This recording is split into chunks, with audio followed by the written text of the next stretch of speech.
Hello fellow sim racers, today's video involves 3 iconic 1960s sports cars and what is, in my opinion at least, the best mod track available for Assetto Corsa.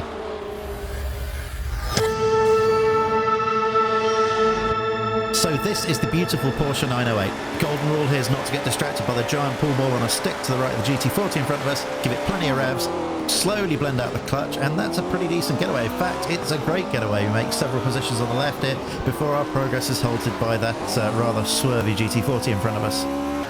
Looking around us, there aren't any side mirrors, so we have to check over our shoulder, and thankfully the red GT40 isn't going to be close enough to put one up the inside into turn 1.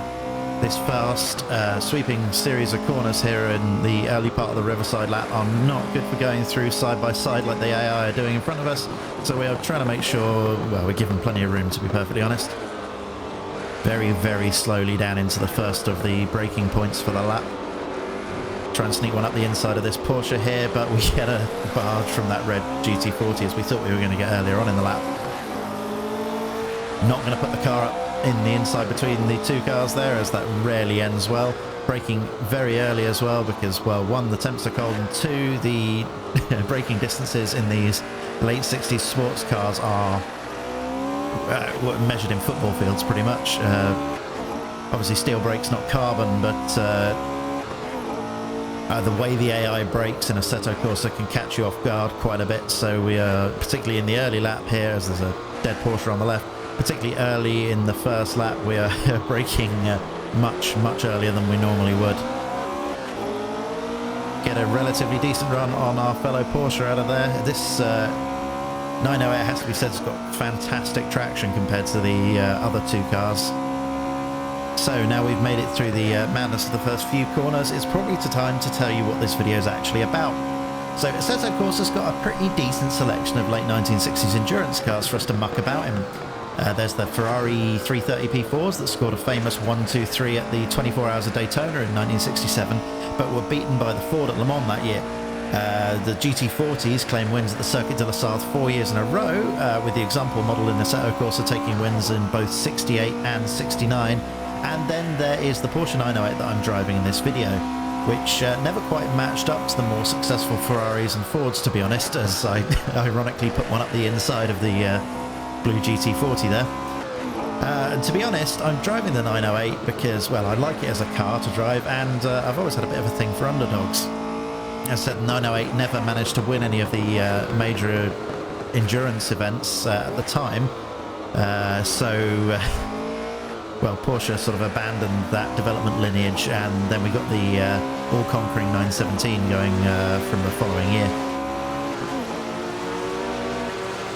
God, that Ferrari sounds good.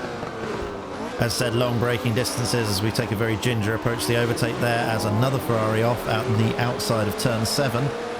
We're now sort of stuck between the Ferrari and the Porsche there, and get a really good bit of traction, something, as I said earlier, that the car's really good at, and just blast past the GT40 there. Brake early down into the complex that is turn 8, which is at least 2 corners. Naming convention of the turns on this track are interesting to say the least. So yeah, Riverside wasn't part of the World Sports Car Championship, so I guess from a nerdy perspective I could have chosen probably a more appropriate track, but Assetto Corsa isn't exactly overflowing with period tracks, and well, Silverstone wasn't on the calendar at the time either. So yeah, Riverside wins because it's a fantastic racetrack, and well, it's a little bit terrifying in these cars, and that keeps it interesting.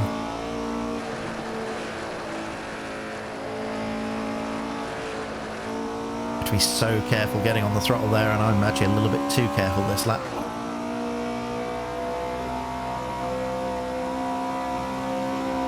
So much washout through turn 1 there. It's a car that definitely requires a lot of weight transfer to get the front end to grip. As you can see, grazing the brakes a little bit even through these fast kinks. 1, to just scrub off a tiny bit of speed, but 2, really just to get the front tyres to do anything useful at that stage, really. Get a reasonable run out of there towards the Ferrari, and sticking one up the inside here is fraught with danger. We brake slightly earlier than the AI. As I said, the AI doesn't brake in a particularly linear way. And Ferrari finds quite a lot of grip on the outside there, but once again we managed to get the traction down well and just get the job done on the way down to turn 8. Again, braking very, very early, but as you can see, the AI brakes later, harder, somehow manages to get away with it in a way that I just can't manage. Seems to all work out in the end. Great slipstream from our fellow Porsche there. Pull out a little bit earlier than we would do if we were racing online, just because the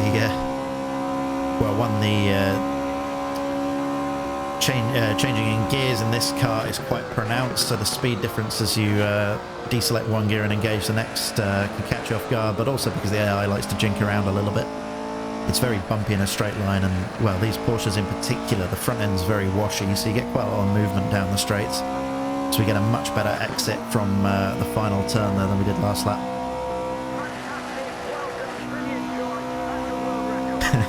And apparently we set a world record lap for good measure there.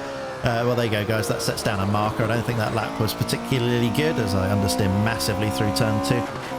Yeah, lap certainly wasn't the best in the world, and I'm pretty sure we had an overtaking manoeuvre or two in the middle of that. So there's a marker, guys. Go and beat that.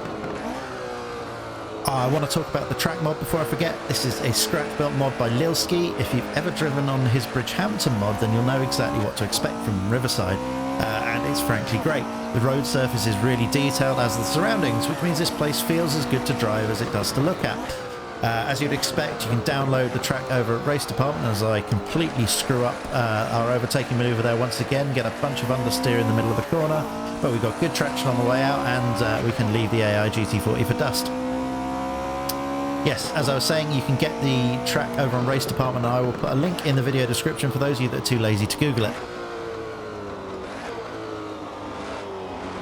Just controlling the understeer a little bit there with the brake pedal. I get a little bit of snap oversteer as I get a bit excited, putting the power down. And onto the back straight for what is, I think, the final time.